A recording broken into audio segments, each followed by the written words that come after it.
Kota Jakarta semakin berbenah untuk menjadi kota yang ramah bagi pesepeda. Dengan semakin banyaknya masyarakat yang memilih bersepeda sebagai transportasi utama, tingkat polusi udara Jakarta diharapkan bisa dikendalikan.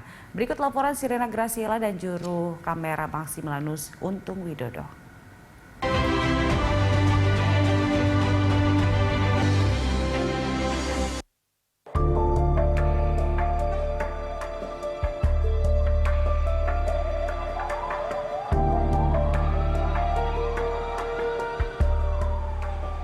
Polusi udara menjadi salah satu masalah yang belum terselesaikan di kota Jakarta. Pantauan kualitas Jakarta dari berbagai lembaga sering menempatkan Jakarta di posisi atas, kota dengan kualitas udara terburuk. Bahkan selama masa pandemi, saat aktivitas warga dibatasi, indeks kualitas Jakarta pun masih buruk. Penyebab utama polusi udara di DKI Jakarta berasal dari emisi gas buang kendaraan bermotor. Belum lagi banyak zat beracun dan berbahaya yang keluar dari hasil pembakaran tersebut dan akhirnya dapat mengancam kesehatan manusia. Nah, sebenarnya ada sejumlah cara yang dapat kita lakukan. Salah satunya adalah dengan memilih transportasi hijau yang ramah lingkungan, seperti menggunakan sepeda.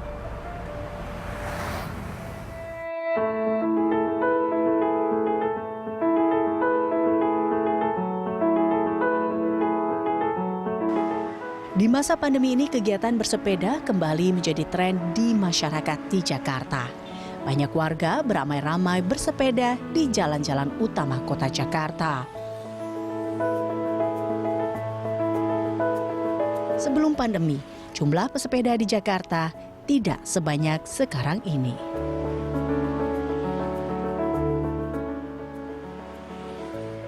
Dalam 2 tahun ini semenjak kita pandemi memang teman-teman atau aktivitas yang menggunakan sepeda ya, baik untuk sport maupun untuk transport memang naik ya, signifikan banget gitu. Ada sebuah survei dan penelitian yang kita lakukan di bulan Maret awal pandemi lalu itu, bahkan peningkatannya hampir 1000% di kota Jakarta ya, khususnya kota Jakarta.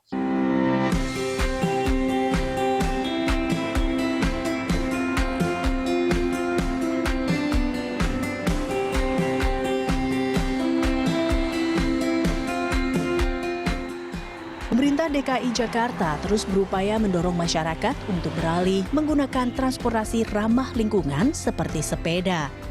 Jalur-jalur khusus sepeda dibangun dalam 2 tahun terakhir untuk memfasilitasi para pesepeda. Tidak hanya menyediakan jalur khusus sepeda, kini sepeda juga boleh dibawa masuk ke transportasi massal seperti MRT, LRT, hingga KRL.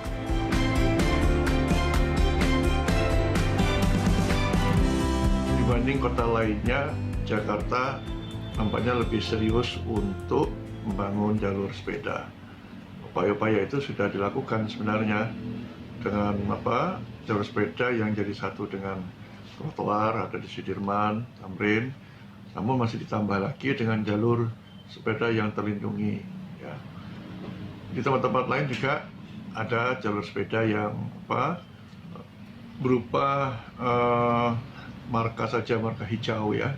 Namun kendalanya di banyak kota ya, termasuk Jakarta juga, kalau memang tidak terproteksi itu parkir tepi jalan, khususnya sepeda motor.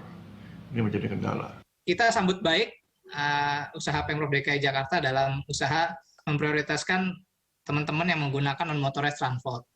Saya melihat seperti MRT, LRT itu bahkan udah membolehkan sepeda masuk ke dalam LRT dan MRT. Bahkan sepeda non lipat ya, itu sangat membanggakan bagi kami atas kebijakan-kebijakan yang mendukung sepeda dalam mensinkronkan dengan angkutan publik lainnya.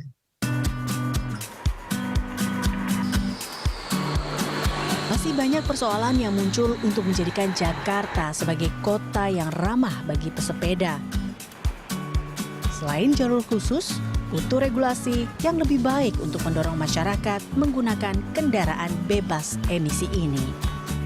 Namun pertanyaan besar yang muncul, apakah tren bersepeda akan bertahan lama setelah COVID-19 hilang? Akankah masyarakat Jakarta akan mempertahankan gaya hidup sehat dengan bersepeda yang bertujuan untuk mengurangi polusi di ibu kota negara ini? Pesat meningkat, namun itu di akhir pekan karena lebih banyak untuk kegiatan aktivitas olahraga. Karena kalau untuk kegiatan sehari-hari nampaknya masih perlu ada upaya lagi untuk sosialisasi yang lebih masif lagi sehingga sepeda itu dapat digunakan untuk aktivitas sehari-hari, untuk bekerja misalnya atau ke sekolah. Nah, ini masih memungkinkan dilakukan asalkan pemerintah daerah juga punya program untuk sosialisasikan sepeda sebagai alat transportasi keseharian warga sekitarnya. Pemerintah DKI Jakarta menargetkan pada 2030 mendatang akan banyak jalur-jalur khusus sepeda yang dibangun dan lebih tertata dengan baik.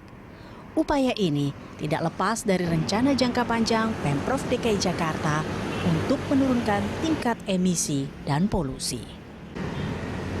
Tahun ini kami akan menyelesaikan pembangunan jalur sepeda yang permanen di Sudirman Tamrin, itu sepanjang 11,2 km dua arah. Kita harapkan ini akan menambah, dan paralel dengan itu juga dari sisi kegiatan penataan kawasan stasiun, seperti contoh di Gondangdia, Stasiun Palmera, Stasiun Tebet, di sana juga disiapkan jalur sepeda yang nantinya akan terintegrasi dengan jalur sepeda existing yang sudah ada, sehingga prinsip penyediaan jalur sepeda secara jaringan memudahkan masyarakat yang menggunakan sepeda sebagai alat transportasi itu terpenuhi.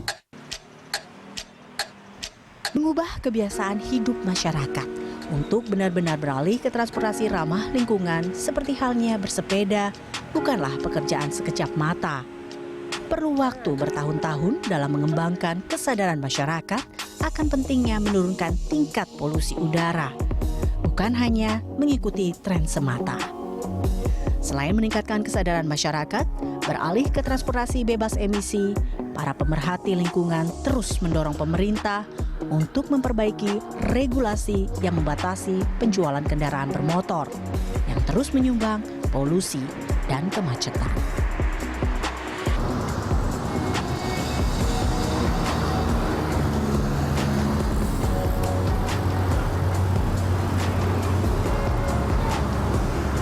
Sejak tahun lalu, Pemprov DKI Jakarta tengah mendorong penggunaan sepeda sebagai salah satu alat transportasi perkotaan dengan melengkapi fasilitas dan juga aturan bagi para pesepeda. Bahkan pada tahun 2022, Pemprov DKI berencana untuk memperpanjang jalur sepeda hingga 500 km. Sehingga diharapkan masyarakat DKI Jakarta khususnya dapat memanfaatkan fasilitas ini dengan baik. Selain itu, dengan menggunakan sepeda di tengah pandemi COVID-19, sebenarnya dapat menyehatkan tubuh. Dan juga, jangan lupa untuk menggunakan helm dan juga alat pelindung diri lainnya pada saat menggunakan sepeda. Mari kita mulai gaya hidup sehat dengan menggunakan sepeda sebagai salah satu alat transportasi sehari-hari. Sirene Graciela, Maximilianus, Berita 1, Jakarta.